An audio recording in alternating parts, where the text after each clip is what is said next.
Hello everyone. आज हम पढ़ने वाले हैं जो हमने इंद्रिय स्थान की चरक संहिता की सीरीज शुरू की है, उसमें उसका सेकंड अध्याय पुष्पितकम इंद्रियम अध्याय। तो इस अध्याय में आचार्य चरक क्या बोलते हैं, 1, 2 और 3 नंबर श्लोक में, अथातः पुष्पितकम इंद्रियम व्याख्यास्यामः इति स्मः भगवान आत्रेय। भगवान आत्रेय ने क्या कहा कि मैं अब पुष्पितम इंद्रिय जो अध्याय है उसकी व्याख्या करने जा रहा हूँ। पुष्पम यथा पूर्व रूपम फलस्येहम भविष्यतः। जैसे पुष्पम यथा पूर्व रूपम, पूर्व रूप अवस्था में, यथा पुष्पम जैसे पुष्प उत्पन्न होते हैं, फलम सेह भविष्यतः मतलब इन फ्यूचर जाके जब भी आप किसी प्लांट को देखो तो पहले फूल बनता है उसमें, और फूल के बाद यानी पूर्व रूप अवस्था में फूल बनता है और फिर भविष्य में जाके वो फल में कन्वर्ट हो जाता है वही फूल। तथा लिंगम अरिष्टाख्यम पूर्व रूपम मिष्यतः, यानी अभी इसी तरीके से जब कोई इंसान मरने वाला होता है यानी भविष्य में मरने वाला है तो पूर्व रूप अवस्था में अरिष्ट उत्पन्न होते हैं, यानी उसकी बॉडी में कुछ लक्षण उत्पन्न होते हैं जिससे आपको पता चलता है कि अभी इस पर्सन की डेथ होने वाली है। ठीक है, तो उनका वर्णन इस अध्याय में किया गया है और पुष्प से स्टार्ट हुआ। जैसे ही हमने आपने अगर फर्स्ट चैप्टर पढ़ा है, इसका नहीं पढ़ा है तो उसको ज़रूर पढ़ लीजिए, क्योंकि एक के बाद एक चैप्टर देने का कुछ ना कुछ मतलब तो है, ऐसे ही नहीं दिया गया है। तो जब आप फर्स्ट चैप्टर पढ़ोगे उसमें हमने देखा था कि हम इंद्रिय स्थान में कौन कौन से भावों के बारे में पढ़ने वाले हैं। तो उसमें सबसे पहले जो हमें इंद्रियों का विषय जो दिया गया था वो पहले वर्ण के बारे में था, फिर पेशेंट के स्वर को देखना है और फिर गंध के बारे में था।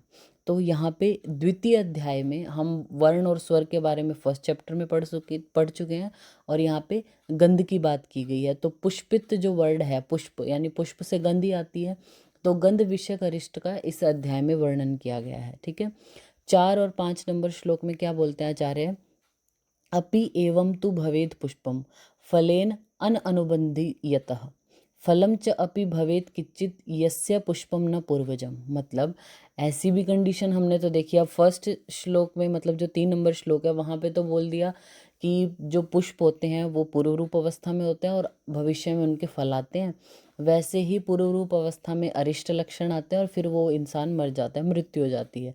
लेकिन ऐसा भी तो देखा जाता है ना, आपने देखा होगा कि कुछ पेड़ तो ऐसे होते हैं जिनमें सिर्फ पुष्प आते हैं, फलेन अनुबंधनति, उसमें फल का अनुबंध ही नहीं होता, उसमें कभी फल आता ही नहीं है। और कुछ ऐसे भी देखे जाते हैं, फलम च अपि भवेत किंचित यस्य पुष्पम न पूर्वजम, कुछ ऐसे फल भी होते हैं जिनमें पहले पुष्प बनता ही नहीं है। जैसे आचार्य चक्रपाणि ने इसका एक एग्जाम्पल दिया है जिनमें जैसे सिर्फ फूल ही आता है, फल उन पेड़ों पे नहीं होते, जैसे कि वेतस पुष्प की बात की गई है, एग्जाम्पल दिया। और कुछ ऐसे पेड़ होते हैं जिनमें पुष्प नहीं आता, सीधे फल आता है, जैसे अश्वत्थादि फलम।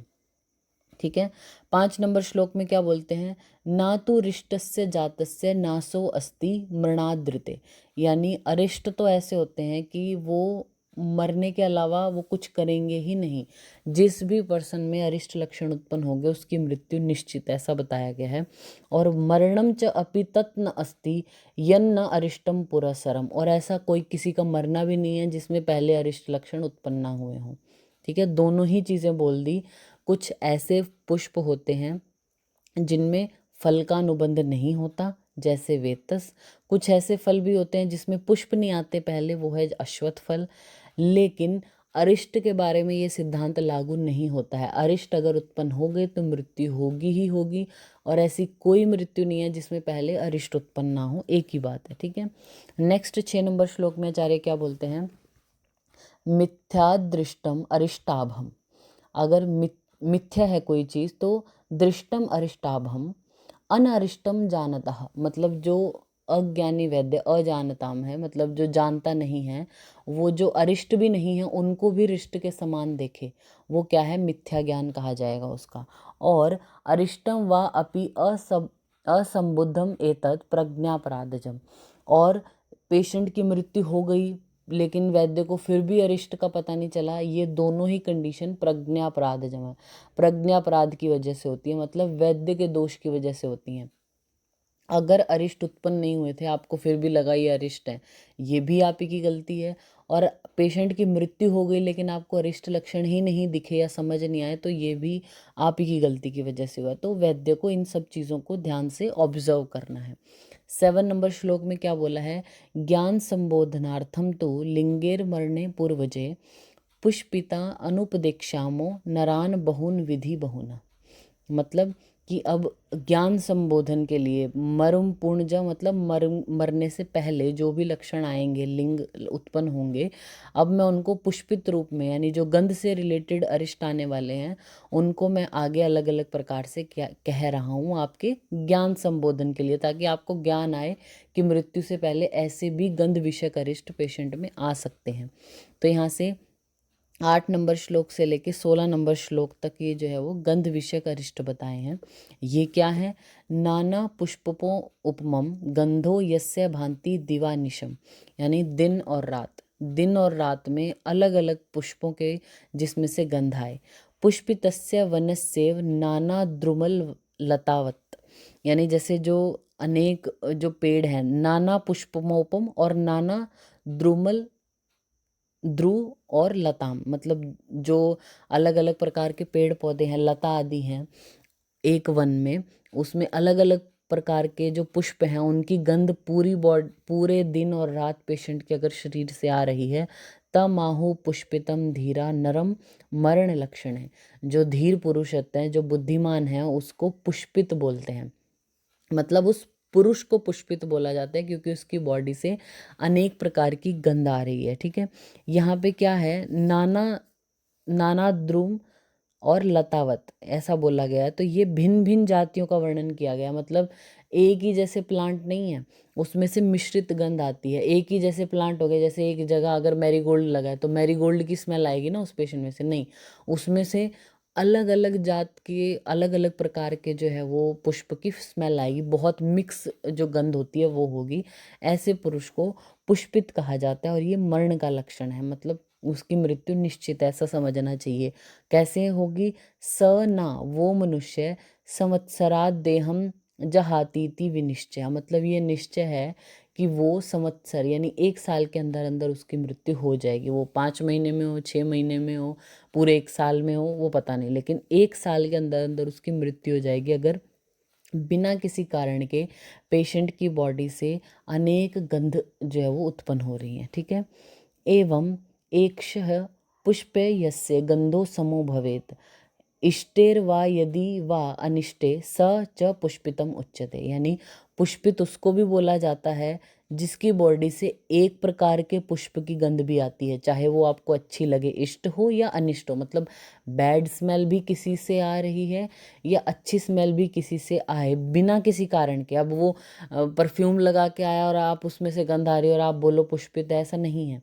बिना किसी कारण के कोई परफ्यूम भी नहीं लगाया तभी भी उसकी बॉडी से या तो अच्छी या बुरी या एक प्रकार के ही पुष्प की या अनेक प्रकार के जो कॉम्बिनेशन है फूलों के, उनकी स्मेल अगर आ रही है उसको पुष्पित बोलते हैं। और वो संवत्सराद, वो 1 साल के अंदर अंदर जो है वो देह त्याग कर देते हैं, मृत्यु हो जाती है उसकी। अब इससे आगे जो 11 12 13 14 15 तक ये सारे पुष्पित बताए हैं, यानी किसको आप पुष्पित बोलोगे, तो 1 साल तो इन सब के साथ जुड़ा हुआ है ही, ये समझ लेना है। जब एग्जाम में क्वेश्चन आता है निम्न में से कौन सा, ये जो इंद्रिय स्थान है इसमें से जो हमारे ऑब्जेक्टिव टाइप क्वेश्चन है वो बहुत ज़्यादा पूछे जाते हैं, तो निम्न में से ऐसा लिखेंगे कि कौन सा 1 साल का अरिष्ट है, तो जो पुष्पित है वो 1 साल का अरिष्ट है, ये आपको ध्यान रखना है।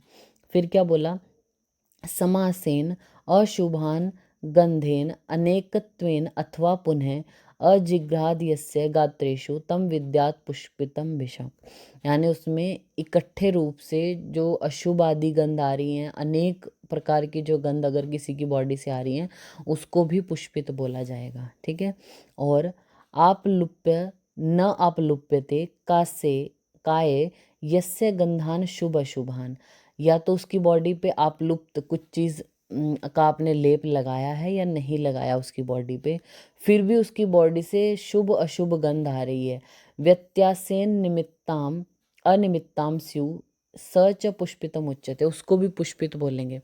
सपोज करो आपने किसी की बॉडी पे चंदन लगाया, तो ऑब्वियस सी बात है उसकी बॉडी से चंदन की स्मेल आनी चाहिए, है ना। लेकिन उसकी बॉडी पे आपने चंदन लगाया और बिना किसी कारण के उसमें से बहुत बैड स्मेल आने लग गई, ये भी पुष्पित है। अब सपोज करो आपने किसी की बॉडी पे कोई भी बेकार द्रव्य का लेप लगाया, ठीक है, जैसे इन्होंने बोला मूत्र पुरीश मृत आदि की गंध ऐसे लगा दी, फिर भी उसमें से जो है वो चंदन की स्मेल आ रही है, यानी व्यत्यास, आपने शुभ लगाई और अशुभ गंध आ रही है, अशुभ लगाई और शुभ गंध आ रही है, बिना किसी कारण के अनिमित्त, चाहे आपने उस पर लेप लगाया चाहे नहीं लगाया उस चीज़ का, तो उसको भी हम पुष्पित बोलते हैं। अब ये आपको बार बार शुभ अशुभ गंध के बारे में बता दिया, तो कि कौन कौन सी गंध आ सकती है पेशेंट में से वो बताई। तद्यथा चंदनम कुष्ठम तगर अगरुणी मधु, चंदन की, कुष्ठ की, तगर, अगरू, मधु, माल्यम, माला आदि की जो गंध है वो शुभ है, लेकिन वो आ सकती है पेशेंट में जब वो पुष्पित होगा तो। मूत्र पुरीशे च, मूत्र और पुरीश की गंध आ सकती है। मृतानी कुणपानी च, कुणप गंधी, कुणप मतलब जो मनुष्य जब मृत हो जाते हैं, यानी एक इंसान जब मृत होता है उसकी जो स्मेल होती है, इंसान की अलग स्मेल है, उसको कुणप गंधी बोला जाता है। जब मृतानी मतलब यहाँ पे जो पशु आदि हैं, गाय भैंस आदि जो वो मरती है उनमें से जैसी स्मेल आती है, उसको डिनोट करने के लिए मृतानी वर्ड लिखा है, ठीक है। मृतानी और कुणपानी मतलब मनुष्य या फिर अन्य कोई पशु मर गया हो उसकी जो स्मेल आती है वो आपकी अशुभ गंधों में है। तो ये च अन्य विविध आत्मानो गंधा विविध योनिया, अनेक प्रकार की योनि, मतलब बहुत सारी ऐसी, अभी सारे द्रव्य तो लिखे नहीं है ना, सिर्फ पुष्प से ऐसी गंध आती है ऐसा नहीं है ना, या फिर ये जो चंदन अगरू आदि बता दिए इन्हीं से गंध आती है, तो अनेक प्रकार के जो कृत्रिम अकृत्रिम द्रव्य हैं उनकी भी बात की गई है। गंध अगर आए ते अपि अनुमानेन विज्ञेया विकृतिगता, यानी वो अनुमान से आपको जानना है कि वो विकृतिगत हुआ है या नहीं, विकृत हुआ है या नहीं। अनुमान से कैसे जानेंगे, जैसे इन्होंने बोला कि अगर आपने लेप लगाया पेशेंट को, आपने चंदन का लेप लगाया और दूसरी स्मेल आ रही है, तो ये आपने तो आइडिया तभी के तभी लगा लिया कि ये पुष्पित हो गया है। कई बार आपने लेप नहीं भी लगाया तो आपने आप्लुप्य किया हो या अनाप्लुप्य में भी आपको गंध आदि का अनुमान से ज्ञान लगाना पड़ेगा।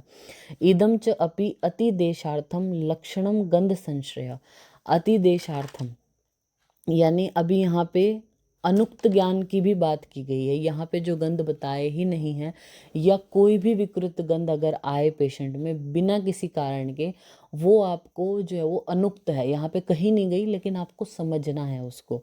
सिर्फ इतना ही लिख के छोड़ दिया और इतनी बात ऐसा नहीं है, आपको समझने के लिए अतिदेश जो तंत्र युक्ति उससे उसको समझना है। वक्ष्यामो यद भिज्ञाय भिषग मरणम आदिशेत वियोनिर, वियोनि मतलब बिना किसी योनि के, बिना किसी हेतु के। विदुरो, विदुर मतलब स्थायी गंध, कॉन्टिन्यूस स्मेल। गंधो यस्य गात्रेषु जायन्ते, यानी अगर पेशेंट में निर्हेतुकः, वियोनि मतलब निर्हेतुका, बिना किसी हेतु के स्थायी गंध अगर पेशेंट की बॉडी से आ रही है तो वो मरने वाला है, ऐसा भिषक को समझना चाहिए। इष्टो व यदि व अनिष्टो न स जीवति ताम समाम, यानी वो इष्ट भी गंध हो सकती है, जैसे चंदन आदि की तो आपको अच्छी लगेगी ना स्मेल सूंघने में, लेकिन वो पुष्पित है, वो अरिष्ट लक्षण है, ऐसा भी समझना चाहिए। अगर अनिष्ट गंध हुई जैसे मूत्र पुरीश आदि की, तो वो भी आपको पुष्पित समझना चाहिए और वो भी 1 साल के अंदर अंदर उसकी मृत्यु हो जाएगी। एतावद गंध विज्ञानम, ये आपका गंध विज्ञान हो गया है। इससे पहले वाले अध्याय में हमने वर्ण और स्वर की जो अरिष्ट हैं वो देखे थे। इस अध्याय का नाम पुष्पित इंद्रिय है, तो पुष्पित के बारे में बताया कि पुष्पित क्या है, तो गंध से रिलेटेड यहाँ पे अरिष्ट बता दिए। नेक्स्ट यहाँ पे है रस ज्ञानम मतः परम। अब इसके बाद रस ज्ञान की बात करते हैं, क्योंकि जब आप देखोगे फर्स्ट चैप्टर, जैसे मैंने पहले बात की, इससे पहले जो हमने चैप्टर पढ़ा उसमें जब हम 3rd नंबर श्लोक में देखे थे हमने जिन जिन भावों को पढ़ना था, उसमें वर्ण स्वर गंध और फिर रस की बात आ रही थी, ठीक है।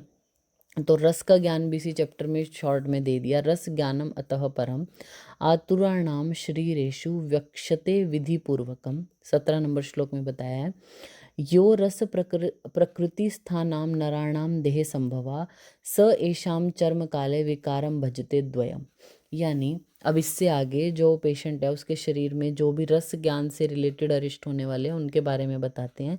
18 नंबर श्लोक में जो भी हमने पढ़ा उसमें क्या कहा गया कि जो प्राकृत पुरुष होता है ना, जो नॉर्मल पेशेंट है आपका, उसके उसकी बॉडी का जो रस है वो चर्म काल में मतलब एंड टाइम में दो प्रकार के विकारों को करने वाला होता है। दो प्रकार के विकारों में डिवाइड हो जाता है। कैसे? किच्चिद एव आस्य वैरस्यम, मतलब कुछ लोगों को आस्य वैरस्य और अत्यर्थम उत्पद्यते, और कईयों को अत्यर्थ हो जाता है, मतलब रस की उत्पत्ति ज़्यादा हो जाती है। स्वादुत्वम अपरश्च अपि, ठीक है, या तो आस्य वैरस्य अत्यर्थम, मतलब या तो आस्य वैरस्य बहुत ज़्यादा हो जाता है, या स्वादुत्वम अत्यर्थ, यानी अत्यर्थ यानी ज़्यादा को दिखाने के लिए दोनों के साथ आपको समझना है कि स्वादुता भी उसकी बॉडी में ज़्यादा हो जाती है, मतलब मधुर रस की उत्पत्ति भी ज़्यादा हो जाती है, और आस्य वैरस्यता भी ज़्यादा हो जाती है उसको, ठीक है। विपुलम भजते रसम, ये रस की दो विकृतियाँ कौन सी बताई कि आस्य वैरस्यता और अत्यर्थम रसिकम इति अति स्वादुरसम, स्वादुरस हो जाता है उसका। तम अनुमानेन विद्यात विकृतिम आगतम, अब इसका अनुमान से परीक्षा करनी है आपको। मनुष्यो ही मनुष्यस्य कथम रसम प्राप्नुयात, यानी मनुष्य का रस कैसे प्राप्त कर सकता है, मतलब अगर पेशेंट की आपको बॉडी का रस देखना है, जैसे हम बोलते हैं उसकी बॉडी का रस या तो विरस हो गया है या अत्यर्थ मधुर हो गया, तो कैसे जान पाओगे? पेशेंट को आप लिख करके तो नहीं देखोगे। तो इसके लिए बोलते हैं कि मनुष्य कैसे प्राप्त करेगा, तो अनुमान से। अब अनुमान भी तो लगाना ही पड़ेगा, तो उन्होंने इसका एग्जाम्पल 21 और 22 नंबर श्लोक में दिया कि मक्षिकाश्चैव यूकाश्च दंशाश्च मशके सह वीरसाद अपसर्पन्ति जंतु कायान मुमूर्षतः, मतलब काय से ये जो जंतु आदि हैं, मतलब ये जो मक्षिका, यूका, दशांश, मशक, ये सब बोले हैं, ये उस पेशेंट की बॉडी से हट जाएंगे वीरसाद, अगर उसमें रस नहीं रहा।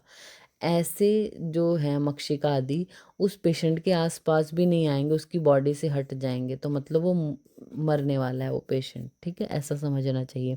दूसरा, अत्यर्थकम रसिकम काया, या जिसकी बॉडी में रस की उत्पत्ति ज़्यादा हो गई है, अति स्वादु रस हो गया है, काल पक्वस्य, या काल से वो पक गया, मतलब उसका काल ही पूर्ण हो गया है, तो क्या होगा उसके साथ? मक्षिका अपि स्नातान अनुलिप्यस्य भृशम आयन्ति सर्वशः, मतलब भृशम आयंती कौन आएगा? मक्षिका आदि, मक्खी आदि भी उसकी बॉडी पर ज़्यादा आते हैं। चाहे आपने स्नातान अनुलिप्य, मतलब अगर आपने स्नान, पेशेंट ने अगर स्नान किया है, चंदन आदि का लेप लगा लिया अगर बॉडी पर, तो कायदे से मक्खी आदि उस पर नहीं बैठनी चाहिए। लेकिन अगर उसका अति स्वादु रस हो जाएगा तो भृशम आयंती, बहुत ज़्यादा मात्रा में मक्षिका आदि आ जाएंगी, सर्वशः मतलब पूरी बॉडी पर उसके फैल जाएंगी, उसकी बॉडी से चिपक जाएंगी। तो इन शॉर्ट 17 से 22 नंबर श्लोक में क्या कहा गया कि यहाँ पे रस संबंधी जो अरिष्ट है वो भी बताए कि नॉर्मली जो पेशेंट की बॉडी का रस है वो अंतकाल में दो विकृतियों को उत्पन्न मतलब डिवाइड हो जाता है, या तो किसी में अत्यर्थ आस्य वैरस्य हो जाएगा, मतलब विरसता आ जाएगी पूरी, और कईयों में स्वादुता आ जाती है बहुत ज़्यादा। तो इसको अनुमान से ग्रहण करना चाहिए, क्योंकि मनुष्य तो मनुष्य का रस का सेवन नहीं कर सकता। तो अनुमान कैसे लगाओगे? यूका, पिपलिका आदि जो होते हैं, मक्षिका आदि, ये उसकी बॉडी से हट जाते हैं अगर कोई वीरस हो गया है तो। और अगर अत्यर्थ रस की उत्पत्ति हो गई है तो आपने अगर उस पर स्नान अनुलेपन करने के बाद भी मक्खियाँ आदि उस पर ज़्यादा बैठती हैं। है तो ये दोनों ही विकृति और चर्म काल के, मतलब इसके बाद मनुष्य मरने ही वाला है। तो 23 नंबर श्लोक में तत्र श्लोक का क्या बोला है यहाँ पे? सामान्यन मयोक्तानि, मतलब मैंने जो सामान्य रूप से यहाँ पे लिंगानी जो लक्षण बताया, रस गंधे हो, रस और गंध से रिलेटेड, पुष्पितस्य नरस्य फलम मरणम आदिशेत, उस जो पुष्पित मनुष्य का जो फल है वो मरण ही है, वो मृत्यु ही है, वो मरेगा ही मरेगा। लेकिन जो पुष्पित है, जो गंध विषयक अरिष्ट जितने भी बोले हैं, उनमें मनुष्य संवत्सराद 1 साल के अंदर अंदर जो है उसकी डेथ हो जाएगी। तो ये हमारा सेकंड चैप्टर है, वो कंप्लीट होता है पुष्पितकम इंद्रिय अध्याय। इसमें से एक ही जो है वो 2 क्वेश्चन आपको आ सकते हैं रस वाले में से कि जो विकृति है, रस की विकृति चरम काल में कितने उसको प्राप्त होती है, तो 2, या तो अत्यर्थ वीरस या अत्यर्थ स्वादुत्व। फिर इसके बाद पुष्पित जो अरिष्ट है वो कितने टाइम का है, तो वो 1 वर्ष का है। इस चैप्टर में से 2 ही आपको ऑब्जेक्टिव टाइप क्वेश्चन पूछे जा सकते हैं, ये 2 मैंने आपको बता दिए। इसके अलावा कई बार क्या होता है कि हम थोड़ा हल्के में लेके चलते हैं इंद्रिय स्थान को, तो जो एग्ज़ाम है, एग्ज़ाम में यहाँ पे क्या आ जाता है कि इंद्रिय स्थान के सभी अध्यायों का जो मूलतः वर्णन ऐसे करके, ये हमें आया था हमारे यूजी टाइम में कि हम सभी जैसा बोलते हैं पढ़ाई के टाइम पे सभी ये बोलते हैं कि इंद्रिय स्थान में से तो बहुत कुछ नहीं आता, थोड़ा बहुत आता है, 5-7 नंबर का क्वेश्चन और फिनिश करो। हमारे टाइम में जब 15-15 या 10 मार्क्स के क्वेश्चन आते थे ज़्यादातर, तो जो लॉन्ग आंसर टाइप क्वेश्चन था उसमें आया था इंद्रिय स्थान, और उसमें सभी अध्यायों के बारे में आया था। मतलब आपको इन शॉर्ट इंद्रिय जो स्थान है उसके सभी अध्याय का वर्णन करते, उसकी इम्पोर्टेंस को बताना था क्या है। तो ऑब्वियसली आपको सभी अध्याय में जो जो मैटर हुआ है वो तो पता होना चाहिए, तो सभी के नाम और सभी में क्या क्या हो रहा है, उसके नाम ऐसा क्यों है, ये जानना बहुत ज़रूरी है। और दिन से रिलेटेड, मतलब टाइम से रिलेटेड है, 1 वर्ष, 7 दिन, 4 दिन, 3 दिन, 2 दिन, इनसे रिलेटेड जो भी विषय अरिष्ट हैं वो आपको एक पेज पर नोट डाउन कर लेना है, तभी आप जो है वो लास्ट में इसको लिख पाओगे, अगर इस तरीके का कोई क्वेश्चन आपको आ जाता है। तो आज का हमारा टॉपिक जो है पुष्पितकम इंद्रियम अध्याय, वो ख़त्म हुआ। Thank you.